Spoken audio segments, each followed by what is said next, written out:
Good morning উত্তরণ family, দেখা হচ্ছে আর একটা নতুন ব্লগে।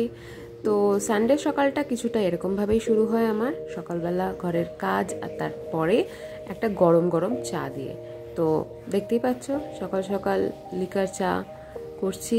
আর আজকে হচ্ছে আমার কর্তামশায়ের নাইট শিফট এন্ডিং ডে, তো সেও আজকে আসছে। তার জন্য দুজনে সানডের চাটা একসাথেই খাবো, তার জন্য চাটা প্রিপেয়ার করলাম।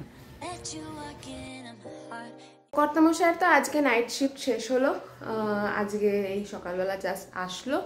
এখন ফ্রেশ হচ্ছে আর আমিও ঘরের টুকটাক কাজগুলো করে নিলাম। আর কালকে অ্যাকচুয়ালি আমাদের ঘরের একটা জিনিস মানে অর্ডার করেছিলাম, যেটা এসে গেছে, সেটা একটু শেয়ার করে নিই তোমাদের সাথে। তো এই যে জিনিসটা হচ্ছে এটা, নীলকমলের একটা কাবার্ড আমি অর্ডার করেছিলাম অ্যামাজন থেকে। এখন অ্যামাজনে যে মানে ফ্রিডম সেলটা চলছিল, সেইটায় ভালো অফার পেয়েছি। তো আমাদের একটা কাবার্ডের দরকারও ছিল। তো এই হচ্ছে পার্সেলটা। তো এটাকে আজকে আমরা বাড়িতেই ফিক্সড করব। তো বেসিক্যালি সবসময় না মানে উডেন হেভি যে কাবার্ড হয় সেইগুলো বাড়িতে রাখা পসিবল মানে হয় না, বিকজ আমাদের অলরেডি যে দেখতে পাচ্ছি এখানে, এটা একটা বড় উডেন কাবার্ড যেটা আমরা কিনেছিলাম। তো এটা অলরেডি আছে। তো আর একখানা উডেন নিয়ে আসলে যদি এরপর আমরা শিফট হব, তখন গিয়ে মানে মুভিংয়ের টাইমে ভীষণ প্রবলেম হয়। তো সেই জন্য প্ল্যান করলাম যে একটা এই মেটেরিয়ালটা আমি জানি না ঠিক, এটা প্লাস্টিক টাইপের দেখতে লাগছিল, বাট ও বললো এটা প্লাস্টিক না, এটা কি ফাইবার টাইপের, যেটা খুবই শক্তপোক্ত আর মানে ভেঙে যাবে বা কিছু এই সমস্ত না। ইন ফিউচার আমরা ওটাকে ইউজও করতে পারবো যদি আমাদের মানে বেবির কিছু জিনিস ফিনিশ রাখা হয়, বা এখন আমরা আপাতত আমাদের যে কিছু ক্রাইটেরিয়া আছে যে জিনিসগুলো রাখা আমাদের খুব দরকার কাবার্ডের মধ্যে, তো তার জন্য বেসিক্যালি এটা নেওয়া হলো। তো আজকে কত মশা এখন ওটাকে ফিক্সড করবে। তো কিভাবে মানে এটা ফিক্সড করছি সেটা জাস্ট তোমাদের সাথে একটু নিয়ে হালকা করে শেয়ার করে নেবো। তাতে যদি তোমরা প্ল্যান করে থাকো এরকম কিছু কেনার, এটা অ্যাকচুয়ালি খুবই হোম ফ্রেন্ডলি বলতে পারো, মুভিংয়ের জন্য। মানে তুমি যখন তখন ওটাকে সরাতে পারো যেরকমভাবে, খুবই ইজিলি ফিট হয়ে যায়। তো এটার জন্য কার্পেন্টার ডাকা বা সামথিং এগুলো কোনো দরকার নেই। তো এই যে ফ্রেশ হয়ে আসলো, গুড মর্নিং। আজ নাইট শিফট শেষ হলো। তো চলো দেখিয়ে নিই কিরমভাবে ফিক্সড করছি। তো নীলকমল ব্র্যান্ডটা ওয়েল নোন ব্র্যান্ড আর অনেক দিনকার পুরনো ব্র্যান্ড। তো এদের জিনিস ভীষণই বিশ্বস্ত আর তার সাথে শক্তপোক্ত। এটা দেখেই বেসিক্যালি তোমরা খুব ইজিলি যদি এই ম্যানুয়ালটা ফলো করো তাহলে এটা ফিটিংস করতে পারবে। তবুও আমরা একবার ভিডিওতে জাস্ট শেয়ার করে দিচ্ছি। তো বেসিক্যালি এতে এই পার্টসগুলো দেওয়া আছে, কোথায় কি কিভাবে ইনসার্ট করতে হবে সেগুলো সমস্ত দেওয়া আছে। এই যে, তো আমাদের এই যে এখন ব্যাক সাইডের এই প্যানেল লাগানো হয়ে গেছে, সাইডেরও হয়ে গেছে। এখন এই যে কানেক্টরটা লাগানো হচ্ছে, ওপরের যে পার্টটা মানে অ্যাড করা হবে, কারণ এটা টোটাল এরকম যে দেখছো এটা 2 সেলফ, তাই তো? মানে টোটাল ভেতরে 4খানা সেলফ থাকবে, কিন্তু 2 স্টোরিজ। তো নিচের পোর্শনটা বেসটা হয়ে গেছে, এখন কানেক্টরটা লাগানো হচ্ছে। আর প্রত্যেকটা পার্টে না লেখা আছে নামগুলো, যেমন কি এখানে দেখতে পাবে এই যে লক সেট। তো এরকমই সমস্ত লেখা আছে, এগুলো দেখে দেখে জাস্ট আমাদের কানেক্ট করতে হচ্ছে। তো মোটামুটি আমাদের এই যে কাবার্ডের যে খাঁচাটা সেটা পুরোপুরি আমরা সেট করে নিয়েছি, শুধু সামনের পোর্শনে এবার ডোরগুলো বসানো বাকি আছে। আর এই যে উপরের কানেক্টারটা, মানে কানেক্টার না, এটা হচ্ছে উপরের টপ যে কাভারটা, সেটা এখন ও সেট করছে। আর হাত দিয়ে অ্যাকচুয়ালি আমরা ট্রাই করেছিলাম ফার্স্টে মেরে মেরে বসানোর জন্য, বাট হচ্ছে না, কারণ এগুলো যথেষ্ট টাইট আর মেটেরিয়ালটা খুব হার্ড। তো এই যে মোস্টলি আমাদের এখন মানে ফিনিশের দিকে কাবার্ড বানানো। এই যে ফার্স্ট ডোরটা লাগানো হয়ে গেছে। তো ফাইনালি আমাদের কাবার্ড রেডি হলো। মোটামুটি 1 ঘন্টা মনে হয় 1 ঘন্টা লাগলো, বলো? 1 ঘন্টা লাগলো আমাদের ফিটিংস করতে। তো শেয়ার করে নি কীরকম লাগছে আফটার লুক। তো এই যে আফটার লুক হচ্ছে এইরকম। আপাতত আমরা এখানেই এটা রাখছি, কারণ এছাড়া অন্য জায়গায় রাখার তো নেই। তো এখানেই থাকছে। এটাই চকলেট ব্রাউন কালারের, তার সাথে হচ্ছে এরকম ক্রিম কালারের।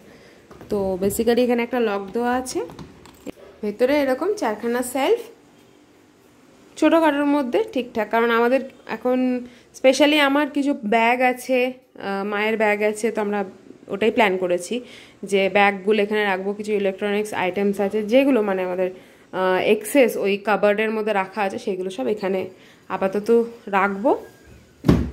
তো এটা আমাদের মোটামুটি 5000-এর মধ্যে পড়ে গেছে। আর বেসিক্যালি আমরা এটা আরও কেন নিলাম, এটা ক্যারি করতে খুবই সুবিধা। তো যখন শিফটিং হবে তখন উডেন হলে কি হয়, অনেকটা ভারী হয়ে যায়, তো ওটাকে মানে মুভ করতে গিয়ে স্ক্র্যাচ হয়। স্পেশালি আমাদের এই উডেনের আলমারিটা যেটা আছে দেখতে পাবে, এই যে সব এগুলো স্ক্র্যাচ হয়েছে রীতিমতো। এগুলো আমরা যখন এই বাড়িতে শিফট হয়েছিলাম, এই সাইডগুলো সমস্ত চটে গেছে। তো এই প্রবলেমগুলো হয়, আর জিনিসটাও নষ্ট হয়ে যায়। এই দেখো এইখানটাতেও পুরো চটে গেছে। তো ওই কারণে আমরা এখন এই বাড়িতে উডেনের কিছু নিলাম না, সেই কারণেই আর কি এই নীলকমলের প্লাস্টিকের এই কাভারটাই নেওয়া হলো। তো মোটামুটি নীলকমল একটা ওয়েল নোন ব্র্যান্ড, আর ওদের কোয়ালিটিও ভালো, সেই অনুযায়ী ঠিকঠাক। 5000-এর মধ্যে এর থেকে বেশি আমরা এক্সপেক্ট করতেও পারি না। তো এই হচ্ছে সকালবেলা থেকে এখন 11:30 বেজে গেল শুধু এটাই করতে। এবার এখন রান্নাবাড়ি করার আছে, ও এখন স্নান টান করে নেবে। তো আজকে দুপুরে বানাচ্ছি চিকেন কষা।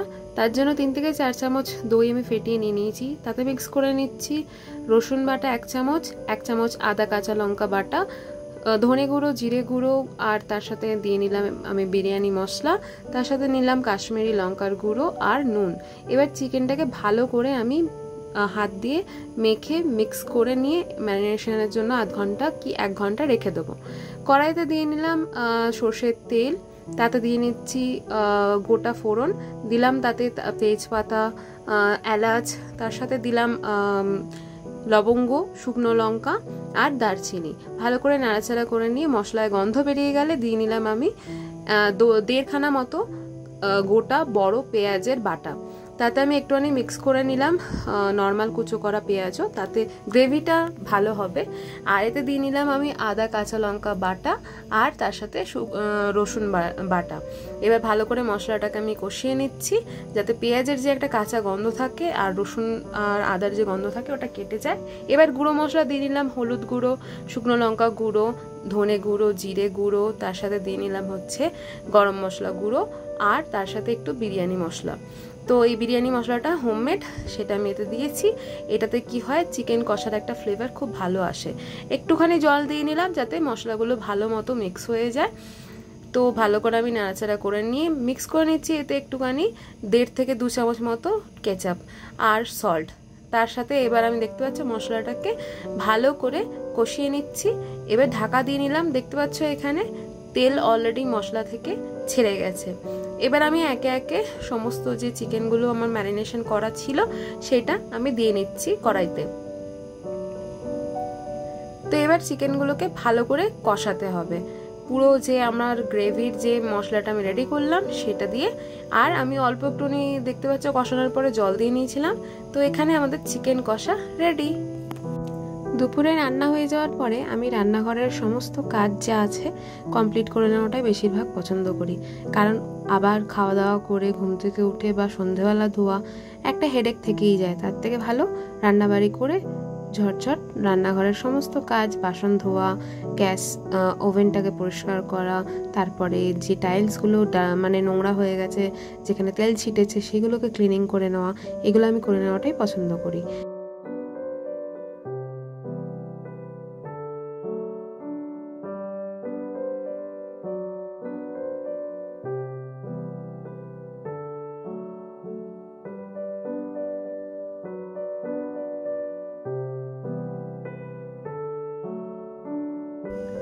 তো রবিবারের দিনটা আমি চেষ্টা করি একটু ভালো করে পুজো টুজো করার, কারণ সারাটা সপ্তাহ মোটামুটি ঠাকুরের সাথে অতটা টাইম স্পেন্ড করা হয় না।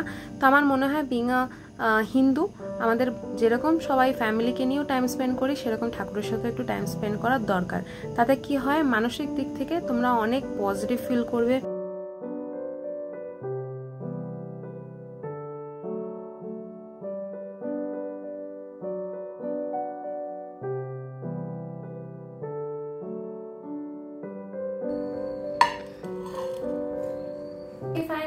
খেতে বসলাম দুপুরবেলা। ও তো এসে একটু স্নান টান করলো, করে ঘুমোচ্ছিল। নাইট শিফট করে সত্যি কথা বলতে একটু না ঘুমোলে না ফ্রেশ লাগে না। যাই হোক, দিয়ে ওকে আমি ঘুমোতে দিলাম। মিনওয়াইল আমি তো দেখতেই পেলে আজকে চিকেন কষা করলাম, তার সাথে করলাম ভাত। তারপরে মানে রান্নাঘর সব পরিষ্কার টরিষ্কার করে স্নান করে পুজো করে এই জাস্ট খেতে বসা হচ্ছে। তো এখন ঘড়িতে বাজে প্রায় 3:30। সমস্ত কাজবাজ করে ঠোরে জাস্ট এখন খেতে বসছি।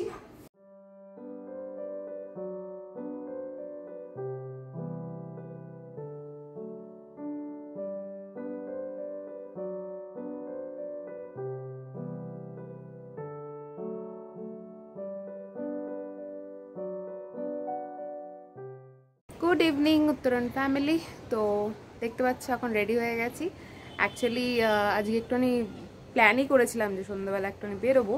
তো আজকে বেসিক্যালি একটুখানি অনেকদিন বাদে ও আর আমি একটুখানি টাইম স্পেন্ড করার সময় পেলাম, কারণ তা নাহলে আমার ডিউটি ওর ডিউটি এখন এমনই মিসম্যাচ হচ্ছে যে মানে এরকম হয় যে আমরা 1 উইক প্রায় একে অপরের মুখই দেখিনি, এরকম অবস্থা। কারণ ওর নাইট শিফট স্টার্ট হয়ে গেছিলো, তো মানডে থেকে স্যাটারডে পর্যন্ত নাইট ছিল। আর আমার তো যেরকম নর্মাল ডিউটি হয় 7:30 টু আমি বেরিয়ে যাই সকালবেলা, বাড়ি ফিরতে ফিরতে রাত্রি 8টা বেজে যায়। তো ওই জন্য একে অপরের সাথে দেখা হয়নি। তো আজ সারাদিনটা দেখলেই কীভাবে কাটালাম, রান্নাবাড়ি করা, ঘরের সমস্ত কাজবাজ করা। তো আজকে একটুখানি প্ল্যান করেছিলাম যে সন্ধ্যেবেলা মানে সন্ধ্যেবেলা না বিকেলবেলা বেসিক্যালি একটু বেরোবো। তো অনেকদিন ধরেই আমরা ভাবছিলাম যে একটুখানি বেরোবো। তো আজকেও আমাকে জিজ্ঞেস করছিল যে কোথায় যাবে। অ্যাকচুয়ালি দুর্গাপুজোও সামনে আসছে, তো টুকটাক কিছু না কিছু কেনাকাটি এগুলো আমাদের এখন চলছেই। আমাদের অফিসের ওখানেই জয়নগর 4th ব্লকে একটা মার্কেট বসে। তো ওখানে মানে আমাদের যেরকম কলকাতায় বলতে পারো এসপ্ল্যানেড আছে, ওরকমই ছোটোখাটোর ওপর মানে শ্যামবাজার মার্কেটের টাইপের জয়নগর 4th ব্লকে একটা মার্কেট আছে। তো ওখানেই এখন আমরা যাচ্ছি।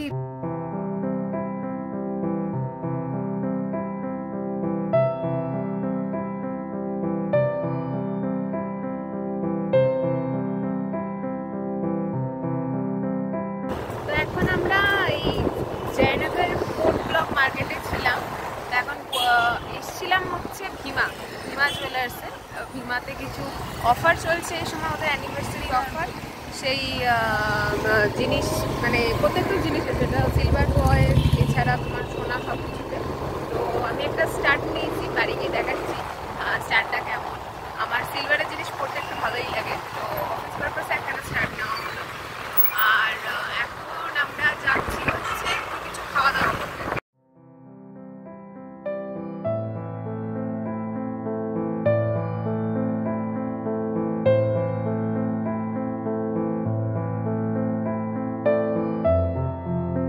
তো বন্ধুরা, কলকাতা মিত্র ক্যাফে খুলে গেল আমাদের ব্যাঙ্গালোরের কোরমাংলাতে এখন মিত্র ক্যাফের নতুন আউটলেট ওপেন হয়ে গেছে।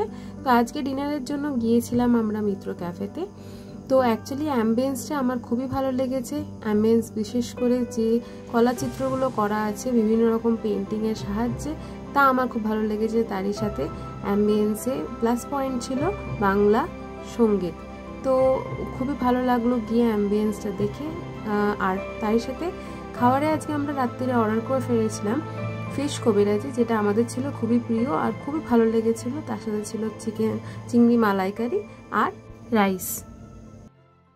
এই জাস্ট ঢুকলাম বাড়িতে, এখন প্রায় মানে অনেকটা রাত হয়ে গেছে। তো ওখানে আজকে মিত্র ক্যাফেতে আমি বেসিক্যালি তোমাদের এটাই সাজেস্ট করবো যারা ব্যাঙ্গালোর থেকে দেখছো, স্যাটারডে সানডে এই দুটো ট্রেনেই যাওয়াটা অ্যাভয়েড করো, কারণ প্রচুর ভিড় হচ্ছে, প্রচুর লাইন। আমরা মোটামুটি প্রায় মোর দেন হাফ এন আওয়ার বসেছিলাম, তা হাফ এন আওয়ারও বেশি। আর এরকম প্রচুর মানুষের হয়েছে যে তারা এসেছে, এতটাই ভিড় দেখেছে তো ভিড় দেখে চলে গেছে। আর তার সাথে মানে ওয়েটিং টাইমটাই আমি এখন মেনলি বলবো। খাওয়ার দাওয়ার তো আমরা খেলাম, ভালোই ছিল, বাট ওটাই মানে ওয়েটিং টাইম প্রচুর। তো উইকডেজে যাওয়ার চেষ্টা করো, মানে মোটামুটি মানডে টু ফ্রাইডের মধ্যে। স্যাটারডে সানডে প্রচণ্ড মানে ক্রাউড হচ্ছে। তো আমরা ওখানে খেলাম দিয়ে তারপরে চলে আসলাম এখন। আর এটা হচ্ছে একদম প্রপারলি কোরমাংলা হজরি মান্না, মানে তোমরা যদি জানো যেটা কোরমাংলাতে আছে, ওটার একদম মানে একটুখানি এগিয়ে, মানে মিত্র ক্যাফে থেকে জাস্ট মেবি 10 to 20 স্টেপস তোমরা যদি হাঁটো, বাঁ হাতেই ভজহরি, আর মিত্র ক্যাফেটা তার ঠিক একটুখানি আগে, তো একই জায়গায় আর কি। তো আমাদের বাড়ি থেকে মোটামুটি 20 to 30 মিনিটস লাগে। অ্যাম্বিয়েন্স অল ওভার খুবই ভালো, খাওয়া দাওয়ার খুব ভালো লাগলো। তো দেখা যাক, এরপরেও যাব একদিন সবাইকে নিয়ে, ফ্যামিলি বা সামথিং। আর তারই সাথে আজকে ভীমা থেকে এই যে আমার কর্তামশাই কিনে দিল একটা স্টাড। আমি বলছিলাম ওকে, অ্যাকচুয়ালি গেছিলাম হচ্ছে অ্যাঙ্কলেট কেনার জন্য। তো অ্যাঙ্কলেটটা ও বললো যে নেওয়ার, সেটা হচ্ছে আমি জাস্ট দেখিয়ে নিই তোমার। এই যে এই অ্যাঙ্কলেটটা আমি কিনেছি, তো এটা জার্মান সিলভারের, আর তার সাথে এরকম ক্রিস্টাল দেওয়া ব্ল্যাক কালারের, দেখতেই পাচ্ছ।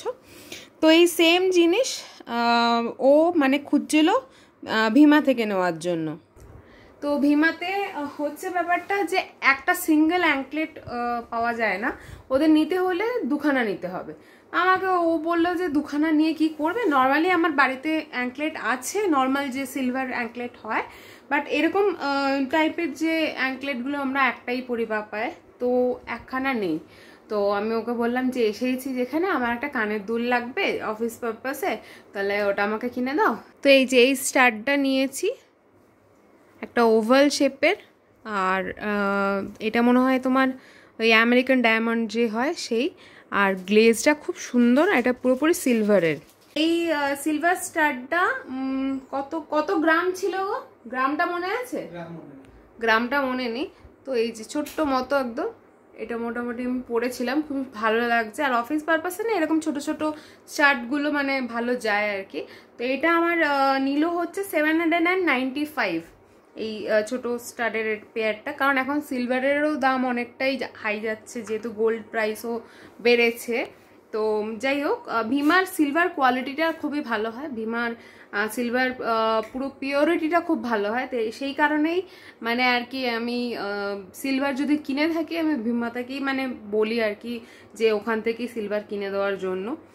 আর সেম এখান থেকে আমার অ্যানিভার্সারির সময়ও ভীমা থেকে একটা নেকলেসের সেট আমাকে কর্তামশাই কিনে দিয়েছিল, কারণ ও জানে যে আমার সিলভার পরতে ভালো লাগে। আর আমি এত এসে ওকে বলেছি যে ভীমাতে এটা পাওয়া যায়, ভীমাতে ওটা পাওয়া যায়, কারণ আমাদের মানে হসপিটালে যদি কোনো রকম কিছু অকেশন থাকে, কারোর বার্থডে বলো, কারোর অ্যানিভার্সারি, এই টাইপের কিছু, আমরা মোস্টলি ট্রাই করি কিছু, মানে যদি ফিমেল হয় তাহলে সিলভারের কিছু ভালো জিনিস গিফট করার, যেটা সারা জীবন তার কাছে থাকবে।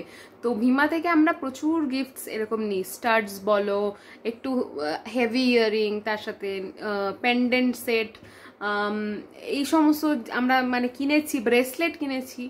তো খুবই ভালো ভালো স্টাইলিশ মানে এখনকার পাওয়া যায় আর কি। তো সেই কারণে ওখান থেকে আমি বেশিরভাগ সিলভার জুয়েলারিটা প্রেফার করি। তো ফাইনালি আজকে এই ছোট একটা স্টাড এটা আজকে কিনলাম। আর আজকে সারাদিনটা ওভারঅল খুবই ভালো গেল। তো চলো আজকের এই ব্লগটা এখানেই শেষ করছি। আর যদি আজকে কিছু ব্লগে ভালো লেগে থাকে অবশ্যই লাইক করো, শেয়ার করো, আর কমেন্ট করে জানিও কেমন লাগলো। আর তারই সাথে তোমরা যদি আমাদের নতুন বন্ধু হয়ে থাকো অবশ্যই আমাদের এই চ্যানেলটাকে সাবস্ক্রাইব করে নিও। তো চলো বন্ধুরা, আজকের এই ব্লগটাকে এখানে শেষ করছি। দেখা হবে আরেকটা নতুন ব্লগে খুবই তাড়াতাড়ি। ততক্ষণের জন্য tata, bye bye and good night.